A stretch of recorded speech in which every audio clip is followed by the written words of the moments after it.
ଜୟଗୁରୁ।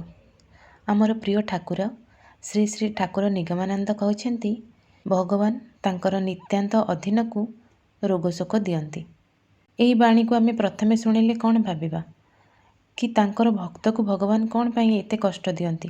ଯଦି ସେ ଦୟାଳୁ, ତାହେଲେ ସେ ତାଙ୍କ ଭକ୍ତକୁ କ'ଣ ପାଇଁ ଏତେ ଦୁଃଖ ଦିଅନ୍ତି? ଆମେ ସାଧାରଣତଃ ଭାବୁ ଭଗବାନଙ୍କ ନିକଟରେ ରହିଲେ ଜୀବନରେ କୌଣସି ଦୁଃଖ ଆସିବ ନାହିଁ, କିନ୍ତୁ ଠାକୁର ଏଠାରେ ସମ୍ପୂର୍ଣ୍ଣ ଭିନ୍ନ ଶିକ୍ଷା ଦେଇଛନ୍ତି। ସେ କହିଛନ୍ତି, ଯେତେବେଳେ ମା ନିଜ ଶିଶୁକୁ କୋଳାଇ ନିଏ, ସେ ପ୍ରଥମେ ତା ଶରୀରର ମଇଳା ସଫା କରିଦିଏ। ଶିଶୁଟି ସେତେବେଳେ କାନ୍ଦିପାରେ, ଅସୁବିଧା ଅନୁଭବ କରିପାରେ, କିନ୍ତୁ ମା'ର ଉଦ୍ଦେଶ୍ୟ କେବେ ବି ତାକୁ କଷ୍ଟ ଦେବାର ନୁହେଁ। ତାକୁ ପରିଷ୍କାର, ସୁନ୍ଦର ଓ ସୁସ୍ଥ କରିବା ହିଁ ତାଙ୍କର ଲକ୍ଷ୍ୟ।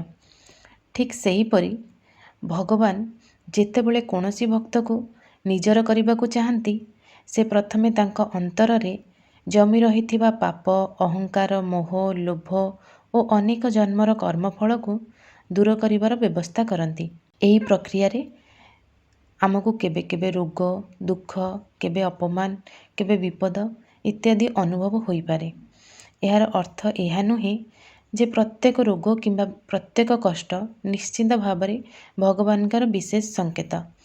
ଆମେ ଅନ୍ୟର କଷ୍ଟକୁ ଦେଖି ଏପରି ବିଚାର କରିବା ଉଚିତ ନୁହେଁ। କିନ୍ତୁ ଯେତେବେଳେ ନିଜ ଜୀବନରେ ବିପଦ ଆସେ, ସେତେବେଳେ ଏହି ବାଣୀ ଆମକୁ ଧୈର୍ଯ୍ୟ, ବିଶ୍ୱାସ ଓ ଆତ୍ମଚିନ୍ତନର ଶକ୍ତି ଦିଏ।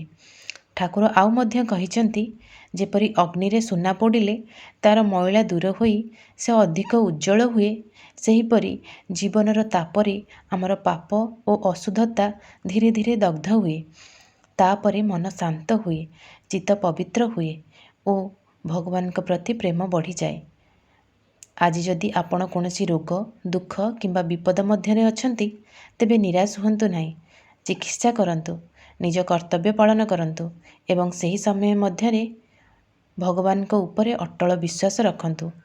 ପ୍ରତ୍ୟେକ ପରୀକ୍ଷା ଆମକୁ ଅଧିକ ପରିପକ୍ୱ ଓ ଆଧ୍ୟାତ୍ମିକ କରିବାର ସୁଯୋଗ ଦେଇଥାଏ। ଆସନ୍ତୁ ଆମେ ସମସ୍ତେ ଗୁରୁଦେବଙ୍କର ଏହି ଅମୃତବାଣୀକୁ ହୃଦୟରେ ଧାରଣ କରିବା।